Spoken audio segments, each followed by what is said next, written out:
the Stribog.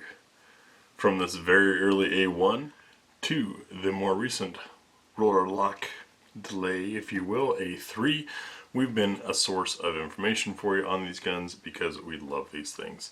Had the distinct honor of being first on YouTube with them, first in print with it, way back when, and have shown you a variety of things with these things. We've shown you what loads work and don't work. We've shown you how to properly clear these things so that you don't make the problem worse, and various reliability tests. Today we've got something brand new available through Global Ordnance.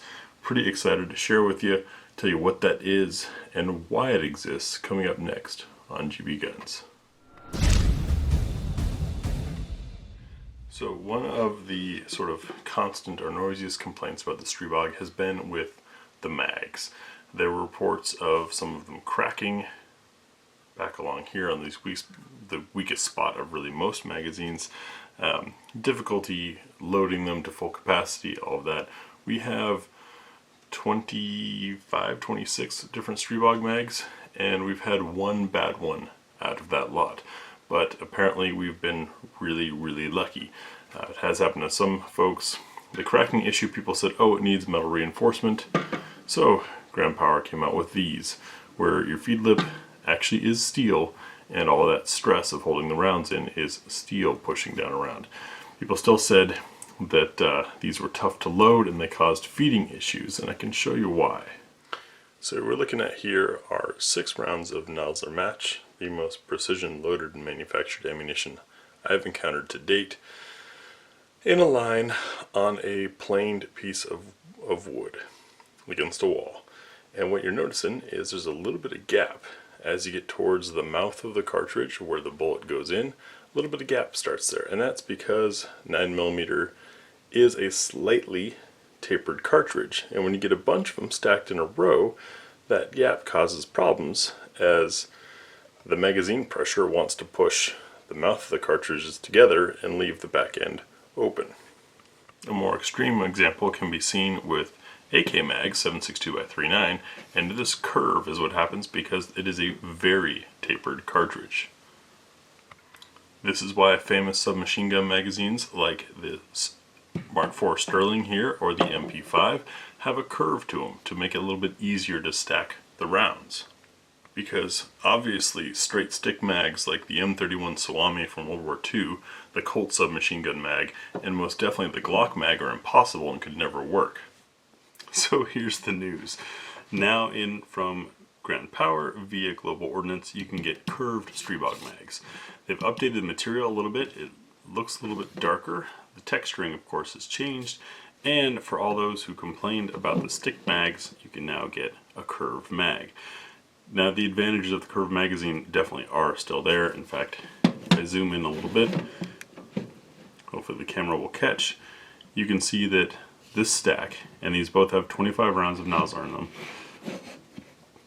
these rounds look a lot happier together than these guys. You can see the angle, the push that's happening here. That's what, according to some folks, makes straight stick mags and 9mm impossible. Now obviously we've seen from World War II all the way through Glock that these can be done, but it can cause some frustrations. And those frustrations are felt when you're loading the magazine, in that it gets tougher and tougher to load as there's more and more binding, and if you're not using high quality ammunition and there's a lot of friction between the cases, that gets even worse. It can also vary depending on your projectile shape. So having a curve like this makes loading easier, and guess what, if it loads easier it also unloads easier, which means easier on the gun, and does make for a slightly shorter overall length because there's a curve. Of course, the main reason why anyone would want one of these is obviously because it looks cool. It does give you that subgun look and feel, perhaps slightly better ergonomics, but really it's a personal preference. We have not had a chance to go out and shoot these yet. I doubt there will be any issues with them, considering that we only had one bad mag out of 25, 26 of the stick design, both the earliest of them and all the way through the metal reinforced. But interesting new option. The material does feel a bit different, and the rounds certainly load easier and happier. So if you're looking for something a little more stylish, a little simpler, and if you like to use low-grade ammunition in your Stribog, this is probably going to be the better mag for you. I also like the texturing on here. This design's a little different, but it definitely has some grip to it. I also want to point out it appears that the over travel limiter here, this is to keep people from smacking their mags, or at least to keep it from damaging the gun when you smack the mag, is a bit more pronounced than it was in the old one. The overall design